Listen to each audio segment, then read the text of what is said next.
Good afternoon, everybody.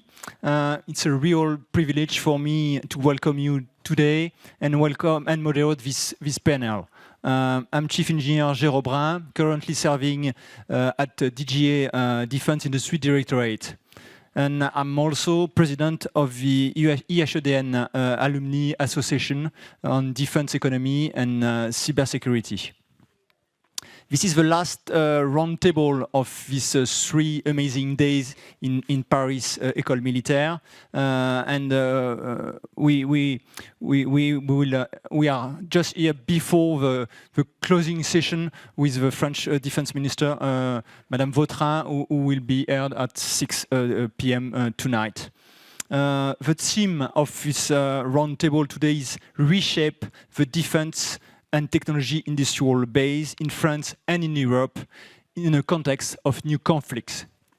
It is somehow a follow-up of a conference we organized last year, right here, entitled What Defense Industry Policies to Strengthen Europe in its Defense Technological and Industrial Base. It's also a follow-up of different conferences we had today during these 3 days, especially this morning in the roundtable in Foch Amphithéâtre, entitled Les marchés de l'armement, nouveaux besoins, nouveaux acteurs, nouvelles stratégies. At this roundtable this morning, it was remarked that there was no presence of the clients, meaning the MODs, DGA or whatever. So you will have this afternoon 2 representatives of the clients, one in France, one in the UK. So it will be an add-up of this conference of this morning. I suggest we start with the introduction of the speakers, as we've got quite an impressive panel this afternoon. First of all, we've got Julien Malizard. Julien Malizard holds the chair in defense economy at the Institut des Hautes Études de Défense Nationale, here in École Militaire. He holds a PhD in economics. Julien Malizard research focuses primarily on defense budget policies, the economic impact of defense spending, armed export and acquisition strategy in the Europe context. He is the author of more than 50 scientists' contributions, including 23 articles published in peer-reviewed journals. In addition to his research activity, Julien teaches also defense economics at several French universities, including La Sorbonne in Paris, reference. We've got Major General Olivier Lecointe. Olivier Lecointe held numerous positions within DGA, including notably as a capability architect in the Capability Development Service, as head of the Missile Department on expertise and simulation in the Technical Directorate, as the French Defense Cooperation Attaché in the French Embassy in Washington, and for America and Canada, and he also served as advisor to the cabinet of the Chief of Executive Officer of DGA a few years ago. Since September 2023, Major General Olivier Lecointe is the head of Industrial Cooperation Orientation Department, mostly commonly called Defense Industry Policy Service in the DGA headquarters. We've got also directly from London, Jim Carter from the UK MOD. Jim serves since the 1st of April this year, I guess. You will tell us what is the official date you're in position as Director General Commercial and Industry at the Ministry of Defense. A new position. You might maybe later on detail a bit because we are quite eager to know more about it. Where he leads the strategic direction and execution of all the commercial activities across one government's most complex and high-value procurement environment. Jim is responsible also for shaping and delivering commercial strategy that underpins national defense capabilities, ensuring value for money, and fostering sustainable relationships with industry partners, as well as leading a function over 2,500 people. Prior to his current role, Jim held a variety of senior commercial and procurement positions across both the public and private sectors, including commercial director in the Submarines Delivery Agency, transformation director at the Cabinet Office, commercial director at the Network Rail, and process and project director at Cable and Wireless PLC. And we've got the last of the panelists, but not least, Pierre-Éric Pommelet. Pierre-Éric Pommelet is graduate from École Polytechnique and Super-Héros, and he holds a master's degree from the MIT in the US. He began his career in as an armament engineer, also within DGA in the 90s, and 4 years later, he joined Naval Group. In 1995, he became Chief of Staff to Jean-Pierre Raffarin, at that time Minister for the SMEs, Trade and Craft. Pierre-Éric Pommelet then joined Thales in 1997. In June 2009, he was appointed as Director in charge of Aeronautic Division, and in 2017, Director General of Operation and Performance in Thales. Since March 2020, yes, Pierre-Éric Pommelet has been President and CEO of Naval Group. He is also, which is quite interesting, President of the Groupement des Associations Industrielles de Construction et Activités Navales, le GICAN, since June 2021. That's all for the panelists. So now we can have some input of a quite overview of what we are dealing with, and we will have a three-session discussion. So the geopolitical and operational matters evolve quickly. The conflict of Ukraine, of course, since 2002, has demonstrated the reality and the return of high-intensity warfare with massive consumption of ammunition and equipment. Our Chief of Staff warned in 2005 that it's a possible shock with Russia is possible in a few years. There is, we can say, exactly the word, I don't know if we can use disengagement, but the US disengagement in Europe is pushing France and Europe to accelerate for sure on its strategic autonomy. And we've got also nowadays, just a few weeks ago, conflicts in the Middle East with the increasing militarization of the space and cyber also requirements on a new technological industrial scale. So maybe some of you have heard last evening the keynote our Délégué Général pour l'Armement give upstairs in Foch, which gave us some inputs about the time frame acceleration, the increase of hybrid threats, the new needs of mass of defense system, and therefore the real need to reinforce the DTIB with also need of increased cooperation and cross supply chain dependencies. So we will start with a quick overview by our researcher from the Defense Economy Share on IHEDN. He will give us the recent evolutions of defense budget in Europe and the consequences of the defense industry. We will then have the perspective of the official, the clients, the MOD from France and British side on this perspective, and and afterwards the view of the industry, of course. And in a second step, we will discuss about the urgency to increase production and preparing for high-intensity operation. And in a third step, we will also try to discuss about ways to better integrate industry integration within Europe. So Julien, with your paper you published last November in the EcoDef Later, I will recommend it. You will find it on the internet on the website of IHEDN and Share Economy Defense. Your paper was titled "Defense Budget in France: Past and Future Trajectories." Could you share us some of the trends of you can see in France and in Europe? Thank you very much. Thank you for your invitation. I'm glad to be here and discuss with you some of our research papers we published recently, and especially on defense budget matters.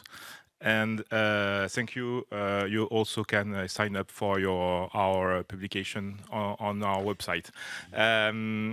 So just to give you a quick snapshot of this publication, if you look to the data and especially CPRI data, since the end of the Cold War, Europe was the least dynamic region in terms of increase of defense spending. And if you look to the data in 2024 compared to 2023, so the growth between these 2 years, Europe became, for the very first time since the end of the Cold War, the most dynamic region in terms of growth of defense spending. And this is obviously due to what is happening right now in Ukraine, obviously. But if you look to Western Europe or Central and Eastern European countries, they both have a larger increase compared to Middle East or Asia, which is very striking right now. Obviously, the war in Ukraine is a catalyst for these changes. Just to give you a couple of figures, and I promise this is the only figure I will give you. In 2014, EU countries spent collectively $200 billion, and in 2024, so 10 years later, then spend $367 billion, so a 73% increase in 10 years.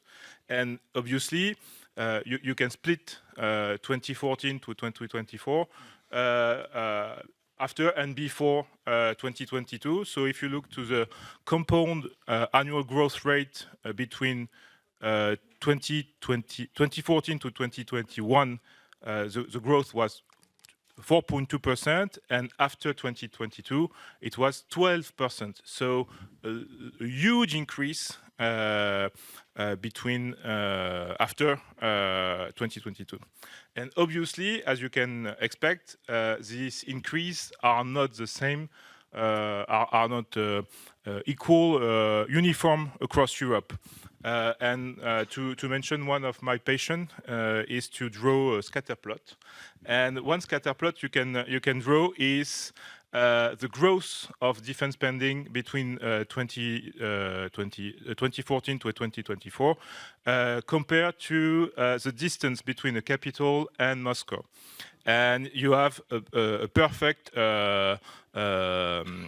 linear fit, and an increase of 100 kilometers distance to Moscow, between the capital of a country and Moscow, reduce the growth rate of defense spending by 6 percentage points. So this is very clear from that. And I'm afraid that both France and the UK ranked poorly for this period. Just to give you the ranking in terms of growth, not in terms of absolute value of defense spending, but in terms of growth, France and the UK are at the bottom with Ireland, which is a neutral country. So France, between 2014 and to 2021, ranks 25th out of 27 among EU members, and 23rd between 2023 and to 2024. So right now, France is second in absolute value, behind Germany, and even ranked third if we include the UK. So if you collectively in Europe, we spend 2% of GDP right now. which is fine compared to the NATO commitment European member states declared at the NATO summit in 2014. But this is not enough to reach the new target, the 3.5% target stated last year at the La Hague summit. So if we are also a patient for counterfactual, and if we look to the condition of 2024 in terms of economic condition, if all EU members meet the new target, so 3.5% of GDP, the total spending will exceed $683 billion. So much more than we currently spending. And obviously the scales of adjustment to reach this new threshold will depend on budgetary constraint each country is facing. And what we can see from what economists used to describe about fiscal space, so this is the ability of a country to finance easily discretionary measures. So the fiscal space in most of European countries is quite good. Germany, Baltic states, Nordic states, and so on. But if you look to all the Mediterranean countries, and especially France, the fiscal space is very narrow. So we have very limited fiscal option to increase defense spending and to reach 3.5% of GDP. So we have very little room for maneuver in this context. Just to conclude, one key change since the war in Ukraine is the growing importance of defense spending in terms of fiscal matters. During the post-Cold War period, defense spending serves as expendable line. So we cut defense spending because this is not a top priority. And strategic factors that may mainly explain defense spending were dwarfed by fiscal issues. But since 2022, for Western European countries, and even before for Poland or Baltic states, defense is a top priority. So fiscal matters are dominated by strategic factors. Thank you. Thank you very much, Julien. So, the impressive figure of VM of 3.5% with $683 billion is quite amazing. I think we still have some pace to work, but that's good. So Olivier, now could you tell us about how DGA accompany all these developments since 2014-24 and the acceleration and what's going on? Thank you, Jérôme. Good afternoon, everybody. Thank you for having me here. Thank you especially for Jim for joining us from London.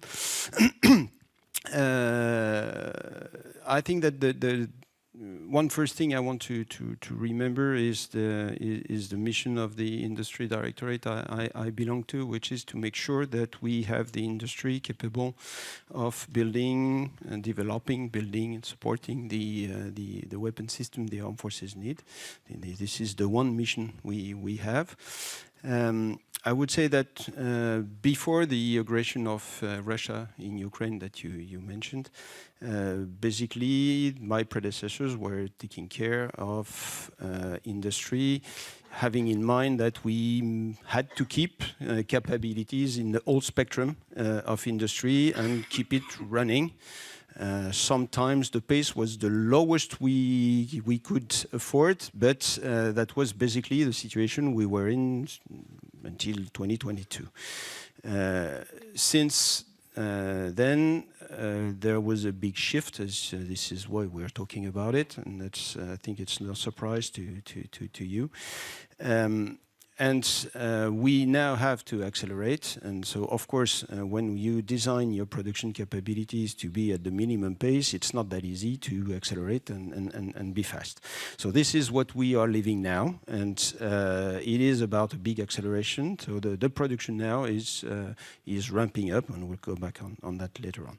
The first effort we just talked about it was increase the budget. So that's basically what was done with the programming programming law. It was planned. It was increased over the planning that was done with the previous one. So the 2024-2023 programming law is a big one, really. And I think this is important to remind. We have an increase by 40%, which is not nothing. I hope they will read at the National Assembly your papers and want us to rank higher. But we'll see that when they will have to deal with the update of the programming law soon. But still, it is a big effort, especially in the situation for those who know the budgetary situation of France. This is important to remind.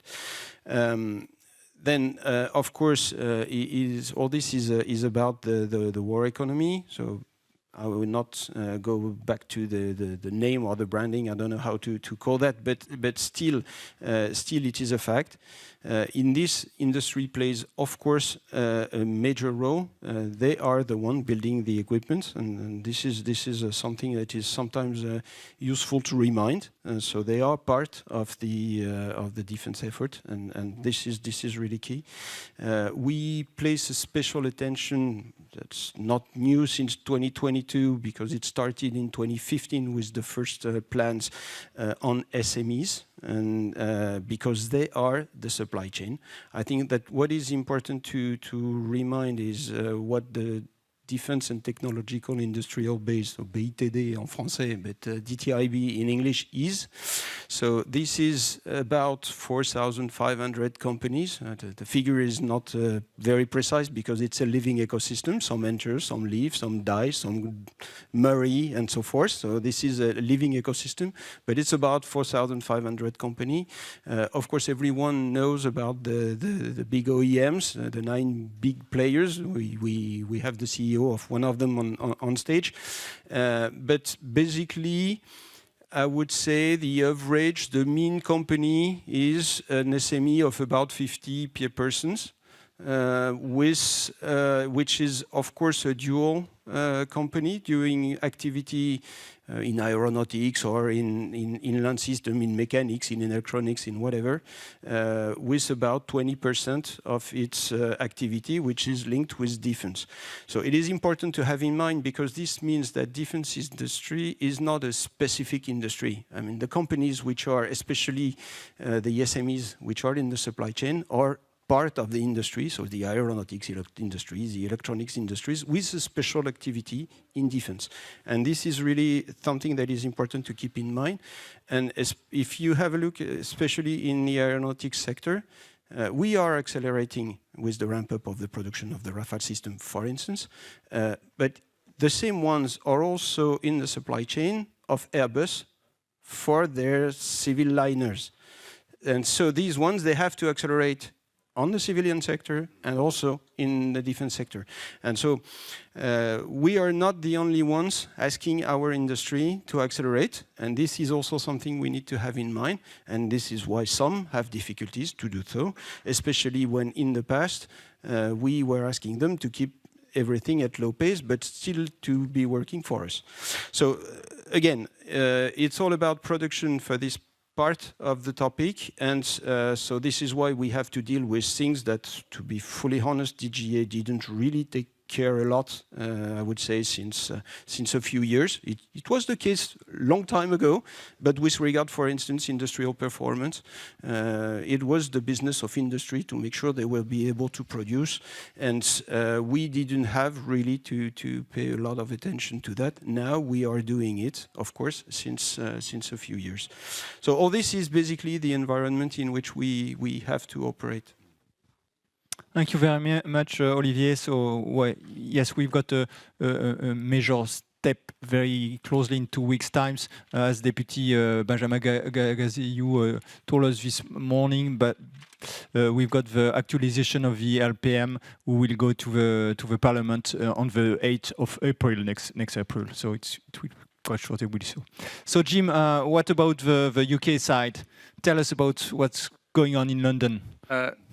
Joe, thank you very much, and I'm very grateful for conducting this in English. Je suis désolé that I couldn't do it in in French. So yeah, I've been in my Director General role in the UK for a year, just coming up to a year, but I'm also responsible for the implementation of our defence industrial strategy, and I think that's a good place to start quickly. So that was published in September of last year, and it's really in recognition to what the fellow panelists have said about a new era of threat requiring a new era for defence, and I think recognition, possibly for the first time in the UK, that our military is really only as strong as the defence sector and the industry that stands behind them.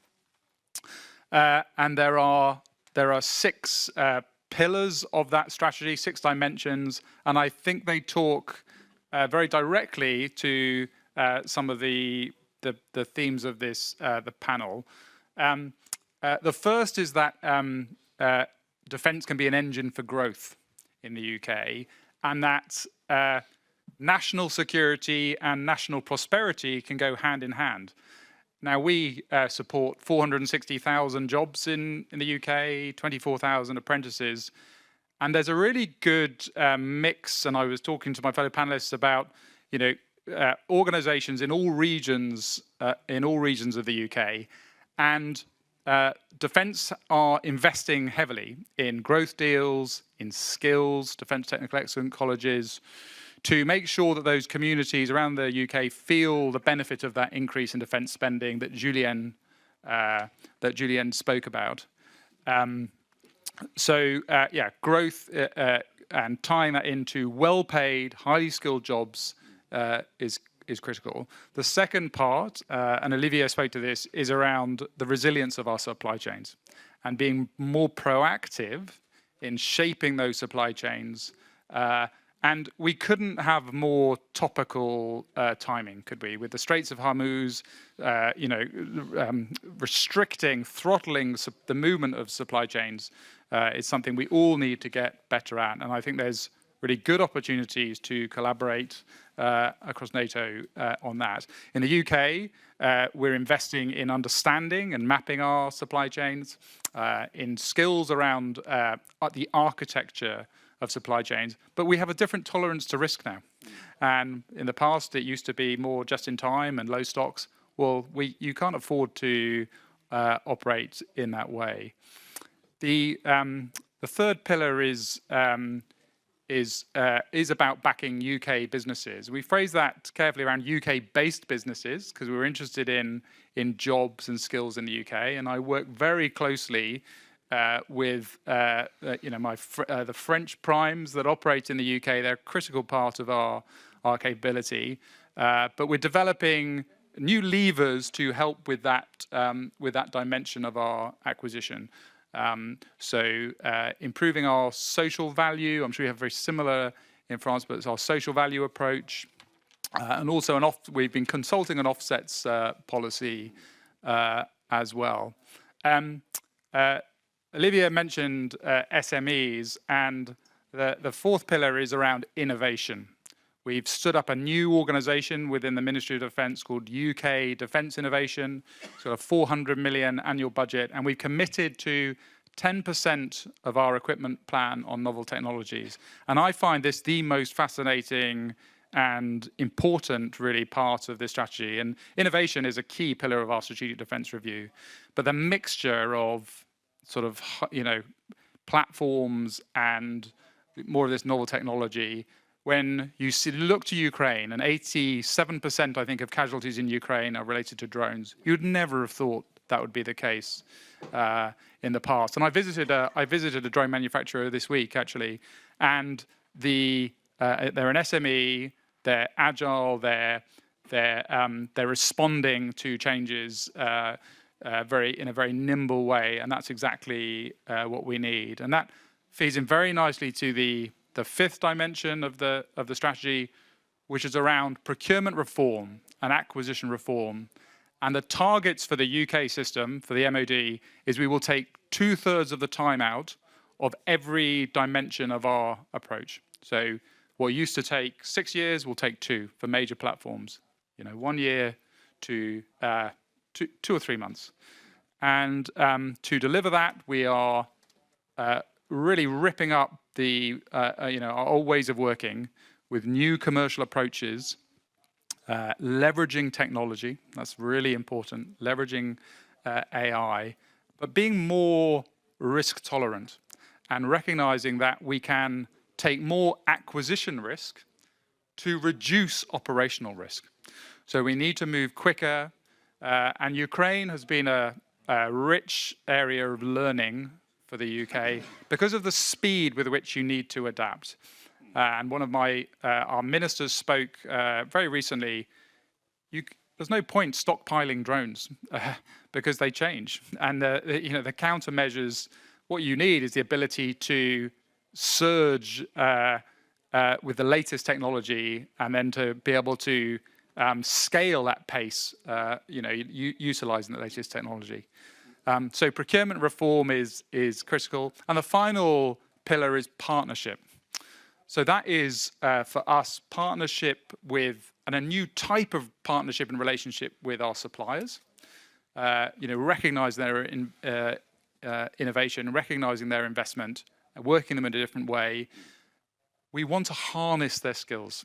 For too long in the UK system, we've been very prescriptive. We write down exactly what we want.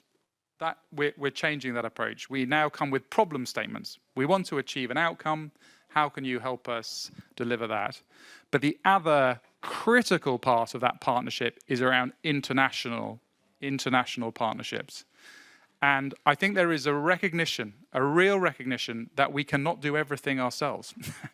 And we must have those capabilities we invest in, but we must do more with others, delivering NATO capability outcomes and working with our allies effectively to deter the threat. Because all of that strategy I've spoken about is to deliver warfighting readiness.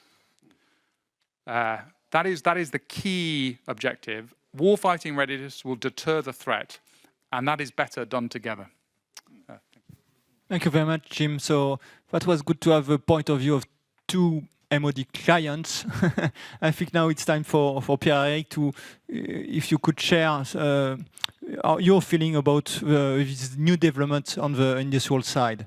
What's impact? A few words on industry, at least on naval industry. Though I could speak about my past, as it was mentioned, and when I was Thales, UK was a very important customer of us.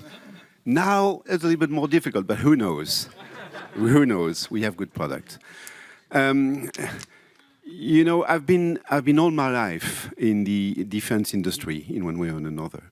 And what is happening now is absolutely amazing, and especially having claimed for so many years that how could we think of a future without capacity to defend ourselves, and how can we have a sustainable world without defense and without defense asset and industry. And claiming that in the desert for so many years means that what's happening now is, of course, the results of everything that was mentioned, the environment and the reality. But maybe let's have a hope, a collective willingness that this will not vanish once the war will be finished, because war will finish at some moment. We don't know when, we don't know how, it will finish.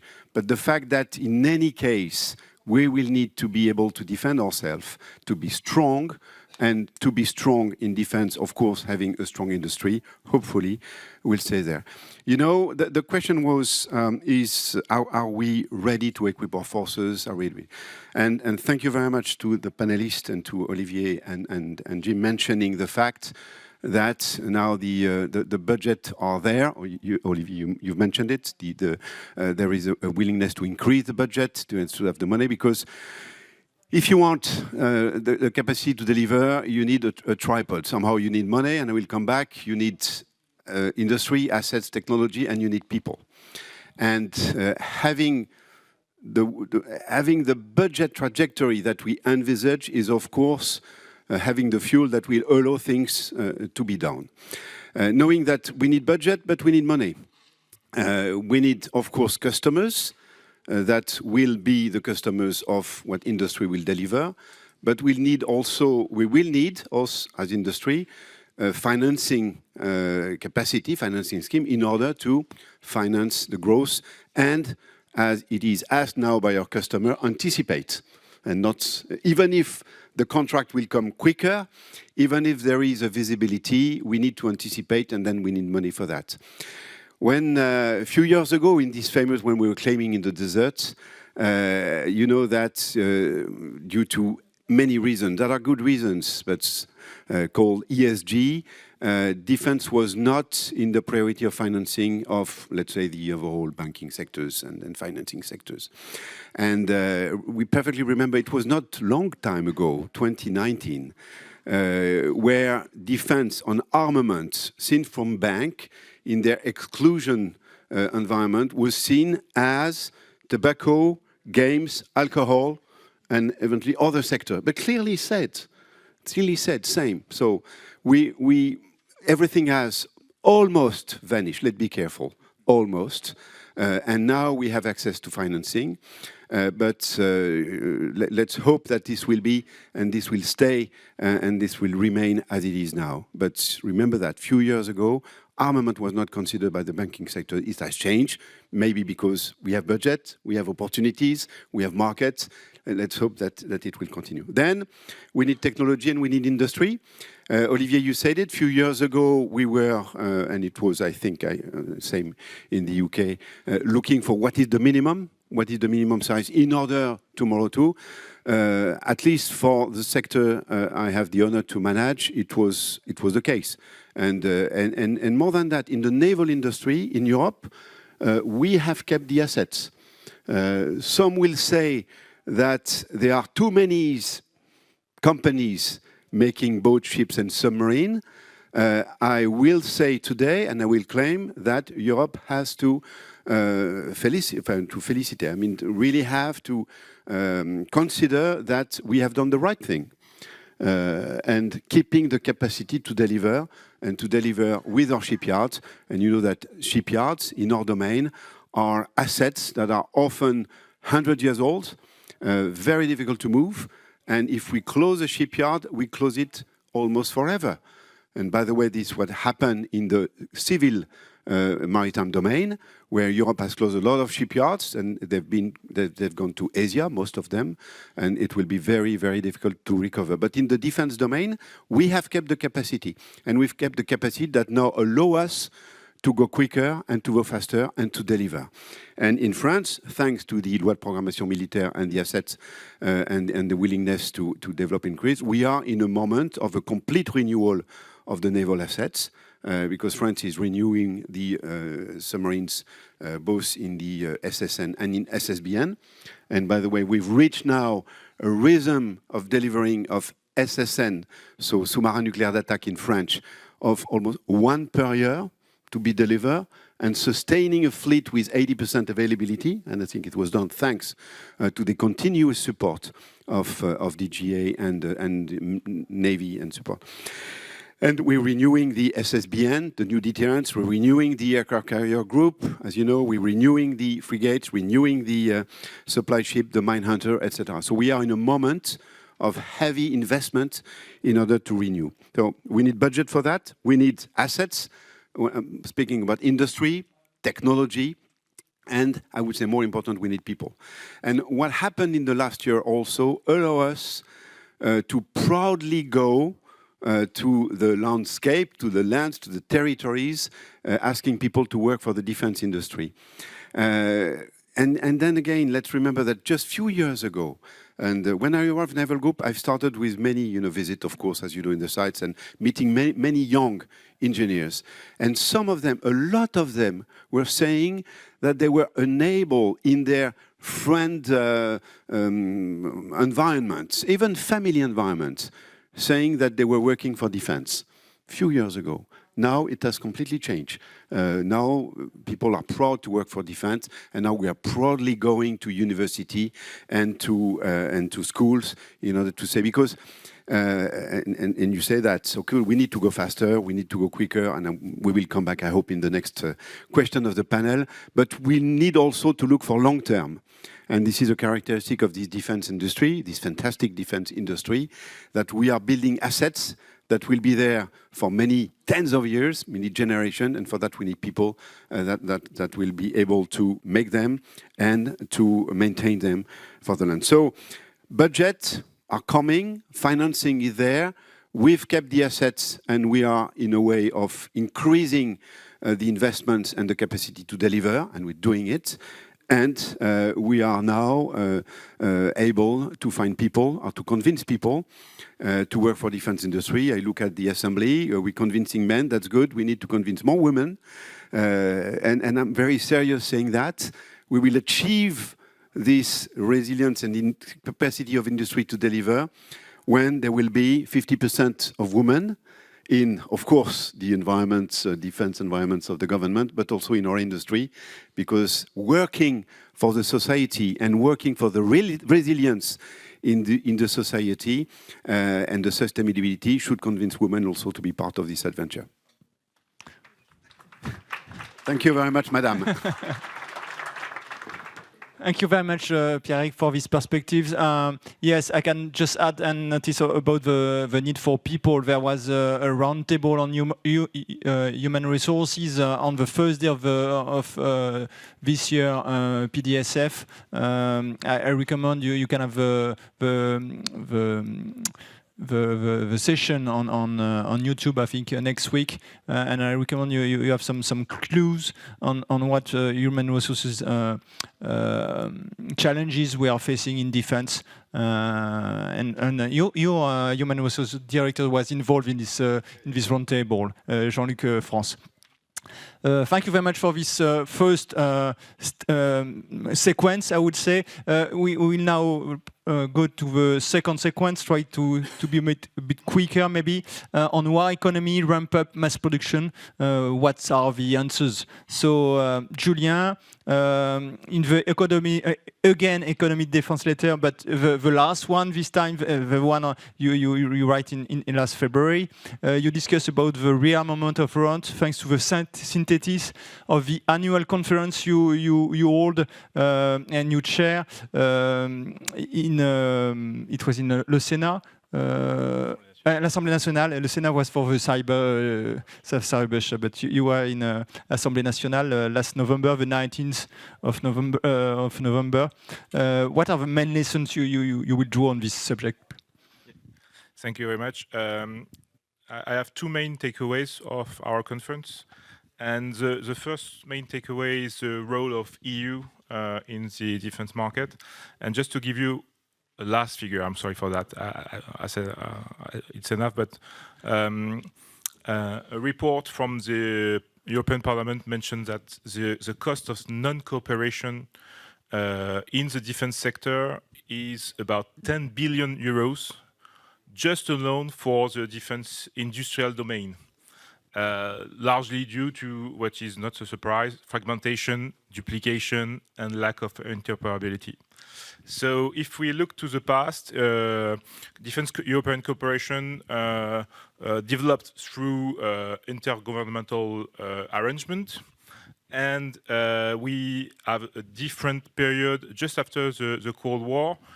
We had industrial consolidation in a context of shrinking defense spending. So they have to cooperate and to consolidate. But finally, the result was the creation of European champion in some sectors, but most of them are national at a national level. To go further on, we can see a strategic shift at the European level since maybe 10 years ago. At the moment, we face a deteriorating security environment. So the EU, and especially the European Commission, took more active role in structuring the defense industrial base. So just to mention a couple of instruments you are fully aware of, the one famous one is the EDF, the European Defence Fund, to support multinational R&D project, which is a good news, but the fund is quite small compared to what we need. It's about 1 billion a year. So this is impressive compared to what we do before, but not that much compared to what we need to do in the future. And EDF also have limitations such as co-investment, legal constraint, IP, export restriction, and so on and so on. We have also new instruments more directly related to procurement and production, such as ASAP for ammunition, SAFE for joint procurement, and SAFE also include measures to ease fiscal rules, which is a good part for us to be able to spend more on defense, as I mentioned earlier. So one key issue for this initiative was the fact that we want to foster European preference, but at some point this is tricky and this is still debated, and this is a question about dependency of non-European value chains. And overall, the multiplication of instrument concerns raise concerns about the coherence of this global picture. And one may regret, maybe not in France, but one may regret the absence of a true single market for defense equipment and a persistence fragmentation that limit economies of scale in Europe. The second takeaway, and I will be shorter, is cooperation. One key issue for cooperation is tricky, and I think everybody is aware of, because it's something at the intersection of industrial logic, operational requirements, political constraints, budget constraints, and so on and so on. And in this context, we have also the NATO playing a major role thanks to standardization, which is a good part, but sometimes we have to question dependency vis-à-vis the US, which is another issue we are facing right now. Scaling up production is obviously right now a central challenge, but what we see, and especially for small European countries, especially Baltic states, Northern Europe, and so on. So cooperation is very important for them because they also would like to develop their own defense industry base. So there is a kind of a trade-off for them between their transatlantic ties, which should be in the past very high, and to foster cooperation with European countries, so to enhance interoperability, achieve economies of scale, and develop their own industrial capabilities. Thank you, Julien. So you might have noticed, but it was not Benoît Laroche de Roussan who is today. I didn't mention it at the beginning of, and I should. He apologized not for being here today, but he was called to a meeting with the Prime Minister right now this afternoon. So that's why we've got the pleasure to have his deputy Olivier. So Olivier, what on the question about for economy, what is the DGA input and side on it, please? Yes, so before I go on with ramp up and mass production, as you invited me to, I will come back on one thing which is important to keep in mind. That is that although we have to accelerate some production, we need to invent some mass production. We still have to maintain the capability to, at normal pace, I would say, to develop and produce and sustain equipments which we are not going to accelerate because there's no special need for that, which is, for instance, and just to give one, the deterrence capabilities.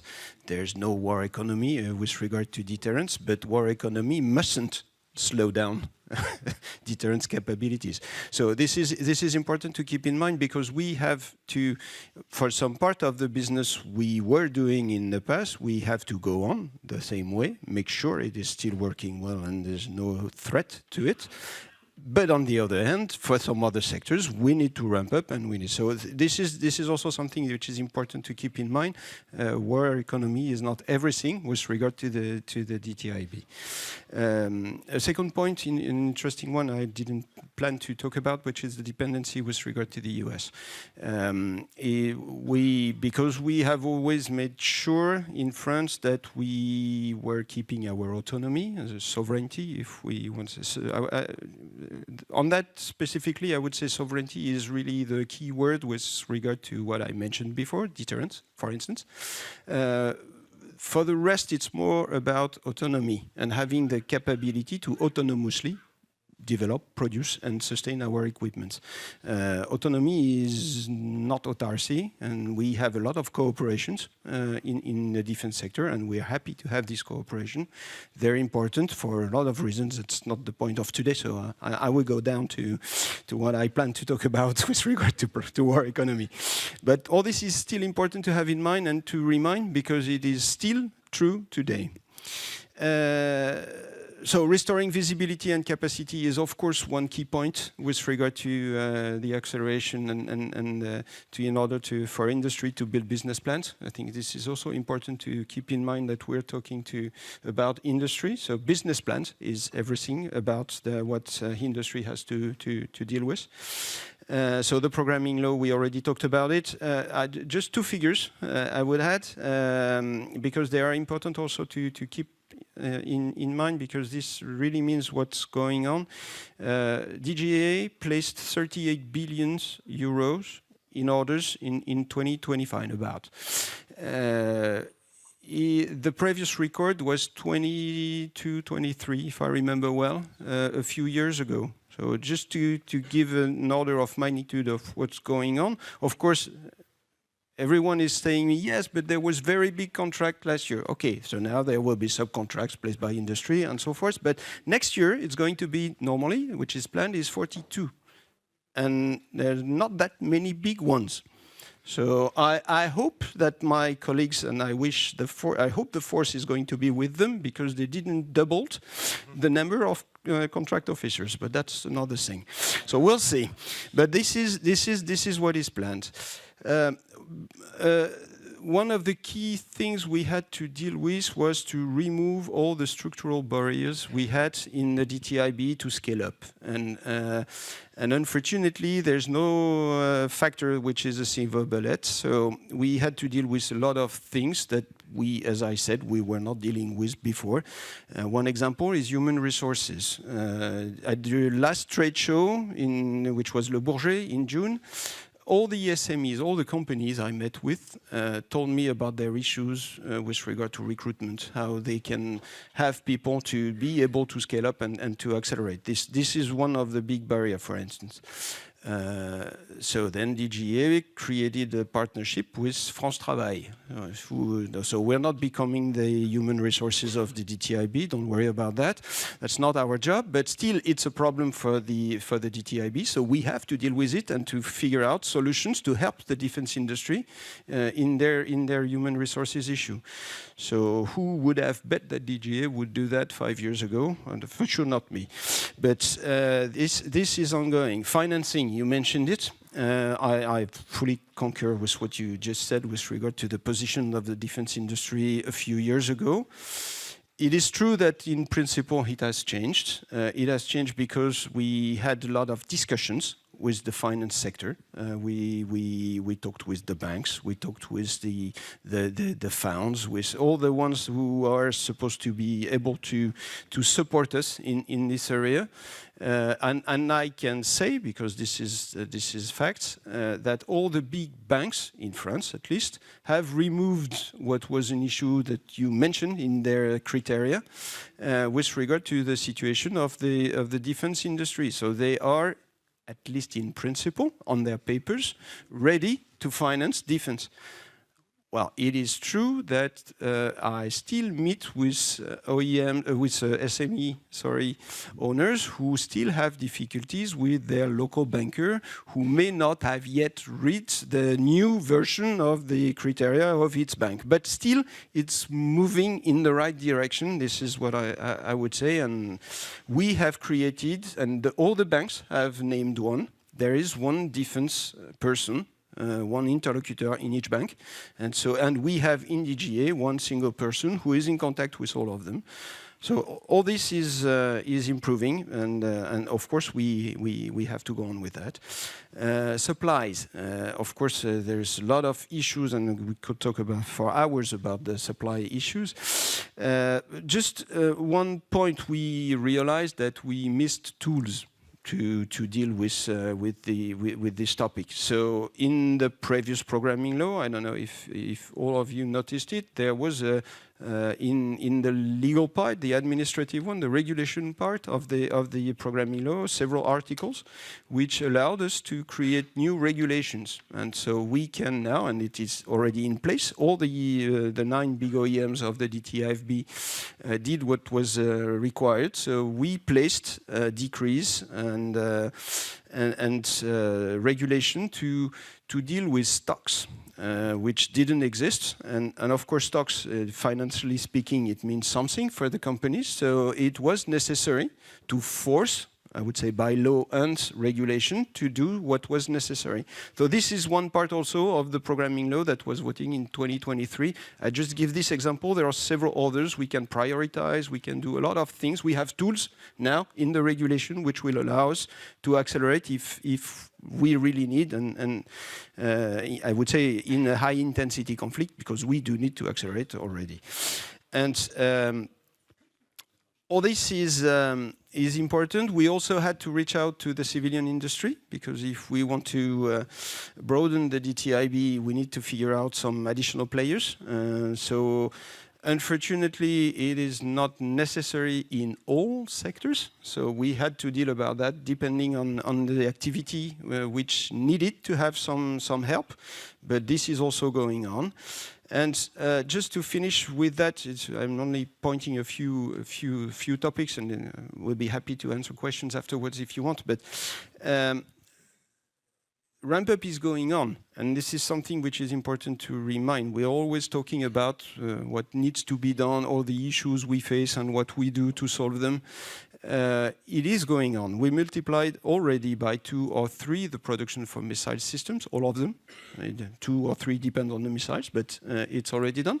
We multiplied by 3 or 4 some production, like in the Caesar cannons, for instance, etc. So I'm not going to give figures for each system, but acceleration is already there. And for some of them, I would say it's in place. There's no need for additional ramp-up. We need to keep it, but it's done. So this is about the ramp-up. So I would say that's the first phase. I'm not sure I'm going to say it was the easiest one, but this one is really the one on which we placed the more efforts. The second part is mass production. Mass production, I think it's important to remind it's a different topic. We're not talking about the same system. There's no way we will mass produce an Aster missile. You can dream about it if you want. It's just not going to happen. Mass production corresponds to industry, which is producing every day what a normal production series of the defense industry is for a year. So there's no way the economic design of the company, of the production line, is going to meet the same capability. And the cost and the complexity of a complex weapon is never going to be a car like the one you're driving. They are designed to be mass producable, which is not the case of the complex weapon we have designed so far. That doesn't mean we cannot and we must accelerate, and accelerate even more than what we already did, but there's never going to be mass production of such system. So this means that in addition, we need to define different solutions in order to mass produce this one and provide to the warfighters the military effect they need. This is what's going on in Ukraine. So with this, we need to do the same in France and in Europe. And so I think this is really important to have in mind. There's no way we will mass produce complex weapons. We need more complex weapons, but they will never be mass produced. They're not designed for that. And trying to adapt their design to something that is going to be mass produced is just not going to work. We need to define something else which is designed, by design, is mass producible. So this is really important, and this is exactly the discussions we have now, and some of them are starting to be in the news, with some of the automobile industry, for instance, and other industries who know how to mass produce. This is their job. And again, we were talking about the SMEs and the supply chain. It's not only about the final assembly line, it's also about the supply chain.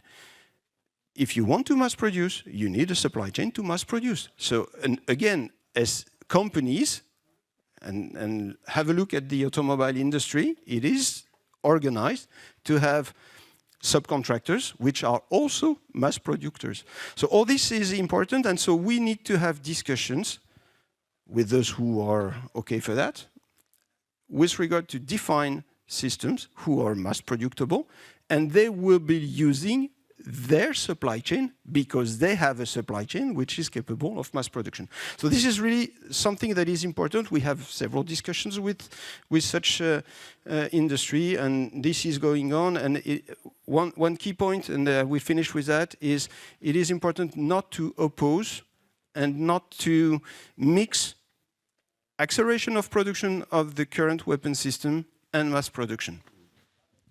Thank you very much for this, Olivier. So, Jim, in the UK, you do not use the term war economy as we do it in France, but you also have implemented many measures following the war in Ukraine. So, could you share them with us? Yeah, happily. Maybe not war economy, but war readiness is a term we use a lot. There's a disadvantage I've realised being third when this question comes, because there's lots of really good ideas which maybe I'll build on. Well, the disadvantage for me, advantage for you. I'll be brief. But I suppose the first point I was going to make was how we're seeing a shift in terms of the defence enterprise that we're looking to scale, if I think about the engagement we have, we call it the Defence Industrial Joint Council. The Minister for Defence Readiness and Industry chairs that, and the mixture of people we have in the room is different, consciously different. So we have our primes; they will continue to be a really important part of our mix. But we have a much stronger SME voice. We have technology partners. We have our trade associations, we have investment houses, we have banks, and we have trade unions as well.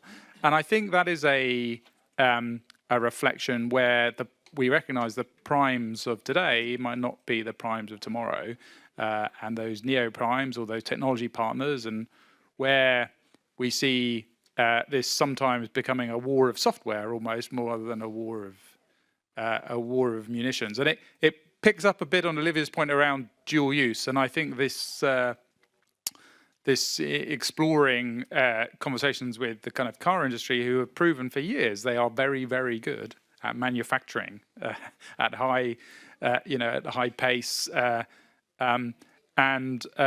sounds exactly right. And I'm excited. The dual use opportunities to non-traditional suppliers, bringing non-traditional suppliers into defence. Is really exciting to help with that scale challenge and learning from them. But to do that effectively, you need to fix some of those challenges I was describing in our industrial strategy. SMEs do not want to wait 2 years for a contract. In fact, they will have lots of other clients they can go to where they don't need to do that. So making the MOD an attractive place to do work, not bureaucratic, easy to work with. Is kind of fundamental to achieve that. I think the other key thing I think in terms of scale is around the horizon with which you give that industry. So we it was set out in our strategic defence review, but the other key pillar for our industry is the Defence Investment Plan, which we'll shortly publish, which sets this 10-year plan of our capabilities, and that really helps industry at the first tier, but also at the sub-tiers, kind of organise themselves to meet that demand, and then that will help them think about their own resources that they need, their own infrastructure. I mean, I never realised, I mean, I'm fairly new to defence, but I'm sure it's the same in France, the infrastructure estate, the buildings and things we have in the UK are amazing. I think we own 2% of the UK landmass. We have more listed properties than the National Trust, who are like our historic, look after our historic buildings. So yeah, that sort of clear pipeline is really key. And the other point I think is that Olivia used the phrase this high intensity conflict, and I think what we're doing quite a lot at the moment is we're sort of wargaming, and we are with our partners thinking, okay, if we had to go from your production drumbeat of 1x to 5x or to 10x, what are the implications of that? What are the implications if the stockpiles you have are depleted within 30 days, 60 days? What happens then?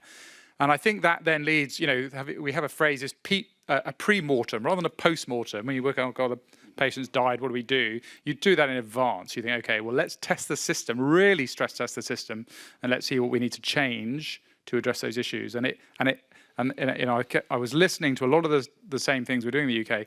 You need to change legislation so you can act with a real pace and intervene where needed. And getting all those things aligned in advance, I think, is key. I'll leave it there, because otherwise I'd be repeating other things. Thank you very much, Jim. We are just out of time. So Pierrick, how do you see the industrial implementation of all of this? Well, you see, okay, so I will try to take some examples. And by the way, you've opened also the topics on Europe, on Julien. So maybe we'll come back on Europe after, or I will... Concerning the time, I think we will lack of time. I will do the same. We will withdraw the third part. We will not do the third. Okay. So let's go. I have some questions. It will be short. I'm fascinated. As a person, I'm fascinated by quantum technology and quantum physics. And in a company like Naval Group, answering these needs need really like intrication. The intrications mean that at the same moment you have a particle that is here and that is here, or that is in this state and in the other state. So the quantum integration, we need to operate it in our industry. Mean that at the same moment we need to develop, manufacture and sustain SSBN, so nuclear submarines carrying nuclear weapons, etc. And as you say, Olivier, that are for sure long-term objects with a huge amount of regulations, norms, because you're going to have a nuclear reactor a few meters from people that are a few meters from nuclear weapons.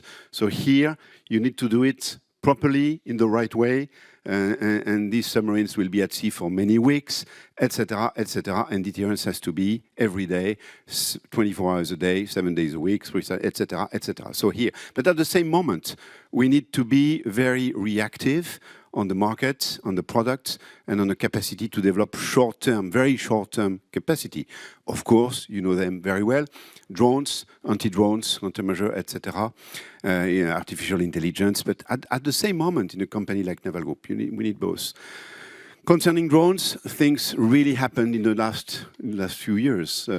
Remember when we started in Naval Group our strategy on drones, it was just at the beginning of the war in Ukraine, 2022, where we considered that we needed to have an organization for drones and we needed to think of a different industry than the one we have. And by the way, we invested in a new factory, because in order to integrate long-term, we need to have submarine shipyard on one hand and a factory dedicated to short-term drones, etc., and experiments. And so we've done it. So one of if the question is how do we do it, we need to think, and sometimes we need to organize differently. The legacy organization might not be in a way of thinking differently, and so we need in the same company to organize differently, and of course to work differently with the partners, with the supply chain. We need to think differently also, everything around software, you said it, combat system, being more agile, etc., etc. I will not elaborate, it will take too time. But let's remember that, intricate between short-term, long-term, between some models and other models. And this is the way to do it. When thinking mass production, etc., of course, you said for big assets, it's not mass production, but it's capacity or ability to do it quicker. And so it's all around industrial process, working with supply chain, etc. And for some assets, drones, for example, it's the capacity to be ready and capacity to produce or mass produce if we need. Then, and of course, thinking of France and our industry, it's very good that we have kept the naval industry and that we have kept some maritime assets, let's call them nautisme, company like Beneteau, etc., that produce ships, boats, for leisures, but if we need, we have here facility that will be able to produce or to mass produce drones. But, and that, of course, you will not buy them and stock them, but before that, and I like what you say, we're ready. Mean that in our market, there will be, and especially in this domain, a huge amount of experimentation and training. And of course, now the French Navy, as you've seen, is for most of it in operation. But I can tell you, when they come back, we will work with them and train with new technology, new way of thinking, drones, anti-drones, etc. And this is also a new organization of the overall supply chain. So now, maybe a few words on what you say on Europe, Julien, so that I take my time for that. It's not a question of fragmentation, frankly speaking. And hope, when you look at what's happening in the naval industry in the US, I can say, thanks to Europe and thanks to country to have kept their capacity in Italy, in France, in the Netherlands, in Germany, etc. Because we have the capacity to deliver and to deliver the submarines, the frigates, the boats, etc. that our country needs. So it's not a question of fragmentation of industry. It's a question of fragmentation of needs, fragmentation of norms, etc. We need to go stronger, to be much better together, to identify the same products. Means, and then industry will follow.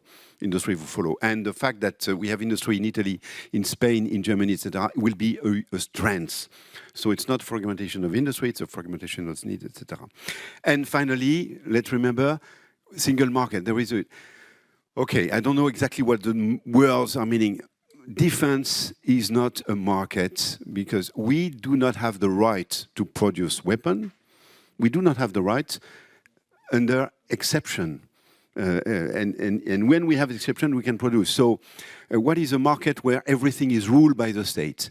So let's be careful of the words, fragmentation, single market, etc. But for sure, we need industry. For sure, we need people. For sure, we need technology. For sure, we need design in Europe. For sure, we need partner. And for sure, we need to intricate at the same time, the short term, the long term, as in the quantum physics. Thank you very much, all of you, all the panelists today, for coming and for this passionate debate.